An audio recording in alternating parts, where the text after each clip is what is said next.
দোলের দিনে সবাই রং নিয়ে সবাই উপস্থিত, আবির নিয়ে উপস্থিত, সবাইকে রং মিশিয়ে রং মেশাতে হবে আর সবার রঙে রং মেশাতে হবে, সে নির্বাচনই হোক আর নির্বাচন নাই হোক। প্রত্যেকবারই আমি এই অনুষ্ঠানটা সহ আরও অনেক অনুষ্ঠানে থাকি এবং সেখানে সবার সঙ্গে আমরা খুব মজা করি, আনন্দ করি সবাই। আজ কচিকাচাদের এটা একটা জনসংগীত তো অবশ্যই, সেটা আমার সারা বছরই থাকে। তার সঙ্গে সঙ্গে স্পেশাল এই দিনগুলোতে একটু ভীষণভাবে আরও ছোটোবেলাকার কথা বেশি মনে পড়ে যায়, খুব নস্টালজিক হয়ে পড়ি।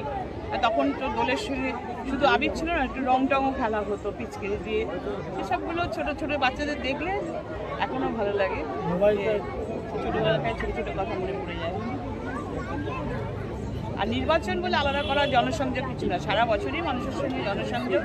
দক্ষিণ কলকাতা বিশাল চেহারা, এই দক্ষিণ কলকাতা বিশাল চেহারা সবার সাথে সব যে জায়গায় ইনভাইটেশন আসে বুঝলেই আমরা পৌঁছে যাই।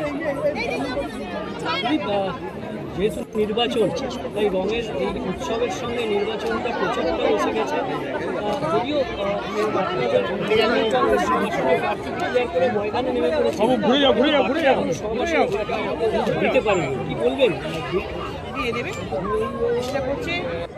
ভালো প্রার্থী যদি পেয়ে যায়, তাহলে যদি দিতে পারে, তাহলে যদি সিটটা হারাতে পারে, সেই জন্য তো সব দলই চেষ্টা করবে না।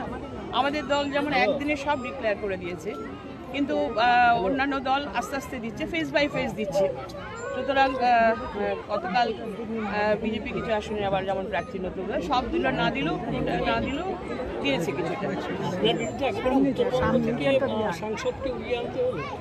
আসলে উত্তরবঙ্গের মানুষ তাকে গ্রহণ করেনি, কারণ এলাকায় তিনি 5 বছর যাননি, তার আগের 5 বছরও যাননি। সেই জন্য খুব ক্ষুব্ধ মানুষ ওখানকার, সেই জন্যে তাকে বলেছেন যে উনি দাঁড়ালে আমরা কেউ কাজ করব না। এটা বিজেপি নেতৃত্বের খবর বা যেটা ভাসছে খবরে একটা, তাই জন্যেই বলেছেন যে ঠিক আছে, একটা সিট ফাঁকা পেতে পারি, সেখানে লড়াইয়ে আসতে পারে, সেটা দক্ষিণ কলকাতা হয়তো বেছে নিয়েছে। দিদি, গতকালের বিজেপির প্রার্থীতে একটাই চমক, যে একেবারে সন্দেশখালীর আন্দোলনে যুক্ত রেখা পাত্রকে প্রার্থী করে দেওয়া, একদম গ্রামের মহিলা, কি বলবেন বসিরহাটকে? তাদের দল মনে করেছে ও প্রার্থী হলে হয়তো সিটটা ওরা জিততে পারে, যেটা দল ভালো মনে করবে তাকেই দাঁড় করাবে। সে এমএলএও হতে পারে না, সে ওখানকার নেত্রী হতে পারেন, সারা বছর কাজ করে, সেখানে যাকে মনে করবেন, দল যাকে মনে করবে, সব দলই তাই নিয়ম। মানে বিজেপিকে এই নির্বাচনে সন্দেশখালীকে গুরুত্ব দিচ্ছে বেশি মনে হচ্ছে।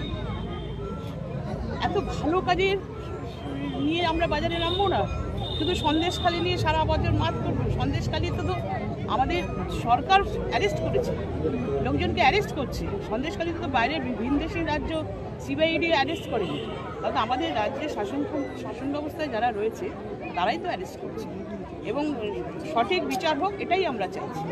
ডিজিটাল খবরিলাল, খবর আপনাদের, নজর আমাদের।